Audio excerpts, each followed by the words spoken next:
बड़ा सोचो, जल्दी सोचो और आगे की सोचो, क्योंकि विचारों पर किसी का एक आधार नहीं है। ऐसा कहना है धीरूभाई अंबानी का, जिन्होंने एक साधारण परिवार से दुनिया के सबसे अमीर इंसानों में से एक होने का संघर्ष भरा हुआ रास्ता तय किया। बहुत कम लोग जानते होंगे कि धीरूभाई का वास्तविक नाम धीरजलाल गोवर्धन दास अंबानी है। धीरूभाई का जन्म 28 दिसंबर 1932 को गुजरात के चोरवाड़ गांव में हुआ था।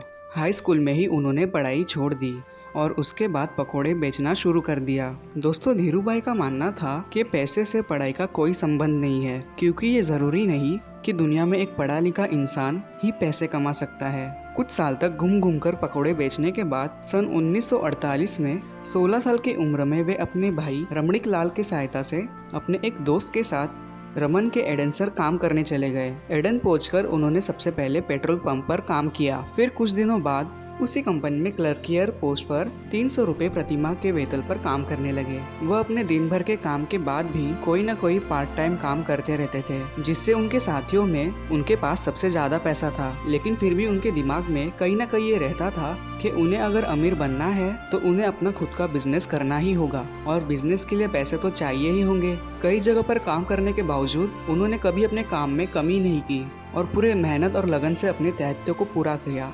इसीलिए काम से खुश होकर कंपनी के मालिक ने उनका प्रमोशन एक मैनेजर के पद पर कर दिया। लेकिन थोड़े दिन उस काम को करने के बाद उन्होंने काम छोड़ दिया और अपने वतन हिंदुस्तान चले आए, जो कि उनके दिमाग में कुछ और ही चल रहा था।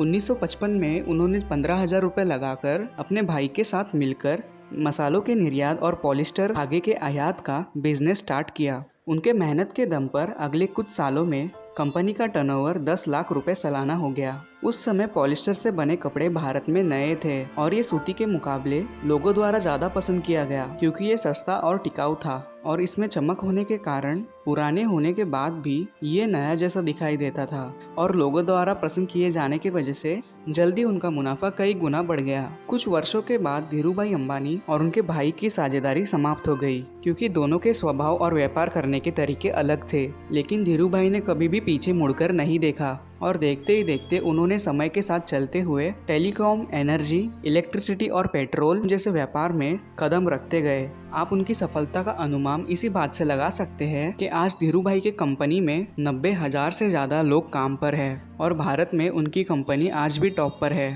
दोस्तों, अगर समय के मांग में अनुरूप आपने आपको ठान लिया ना, तो कुछ भी असंभव नहीं रह जाता। 6 जुलाई 2002 को धीरूभाई अंबानी ने दुनिया से विदा ली, लेकिन उनके स्वभाव की वजह से वह आज भी लोगों के दिलों में जिंदा है। धीरूभाई का कहना है, जो सपने देखने की हिम्मत करते हैं वो पूरी दुनिया को जीत सकते हैं। हम दुनिया को साबित कर सकते हैं कि भारत एक सक्षम राष्ट्र है और हम भारतीयों को प्रतियोगिता से डर नहीं लगता। तो वीडियो कैसा लगा हमें नीचे कमेंट करके ज़रूर बताइएगा, और यदि आप इस चैनल पर नए हो तो इस चैनल को लाइक, शेयर और सब्सक्राइब करना ना भूलें। हम इसी प्रकार के वीडियोस आपके लिए लाते रहते हैं। तो अब हम मिलेंगे अपने अगले वीडियो में। तब तक के लिए धन्यवाद। जय हिंद।